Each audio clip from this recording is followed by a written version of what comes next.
கடந்து வந்த பாதை அப்படின்னு பார்த்தா அட்ராக்டிவான பாட்டில் இருக்காது, ப்ராப்பரான லேபிளிங் இருக்காது, இன்ஸ்ட்ரக்ஷன், எக்ஸ்பிரி டேட் எதுவுமே இருக்காதுங்க. ஆனால் இனிமேல் அப்படி இருக்காது. லேபிளிங் மிஷின் ரெடி ஆயிடுச்சு. நேற்று அப்டேட் நீங்கள் பார்த்துருப்பீங்க.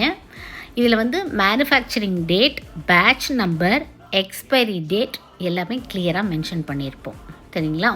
இந்த மெஷினுக்கு ஸ்டிக்கர் ஒட்டுறதுக்கு ஸ்டாஃப் என் நெய்பர் தாங்க. இவங்க 2 months-ஆக நம்மக்கிட்ட இருக்காங்க.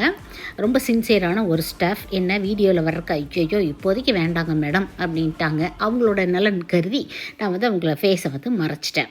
கையிலேயே ஒட்டி சிரமப்பட்டிருந்தாங்க. என்ன தான் மெஷின் அப்படின்னாலும் நம்மளும் கொஞ்சம் கவனமாக இருக்கணும். சென்சார் அப்படிங்கிறனால நாங்கள் ப்ராக்டிஸ் ஆகிட்ருக்கோம். ஒரு வேளை பாட்டிலில் சுருக்கங்கள் இருந்துச்சு ஸ்டிக்கர் அப்படின்னா தயவு செஞ்சு பொறுத்துக்குங்க. போக போக நாங்கள் கரெக்ட் பண்ணிக்கிறோம். நீங்கள் நம்மளோட ஹெர்பல் ஹேர் ஆயிலை வழக்கம் போல் யூசர் ஃப்ரெண்ட்லியான வெப்சைட்டில் புக் பண்ணிக்கிங்க. முடியாத பட்சத்தில் வாட்ஸ்அப் ஆர்டர் வந்துடுங்க. டீட்டெயில்ஸ் ஃபஸ்ட் கமெண்ட்டில் பின் பண்ணியிருக்கேன். Stay healthy.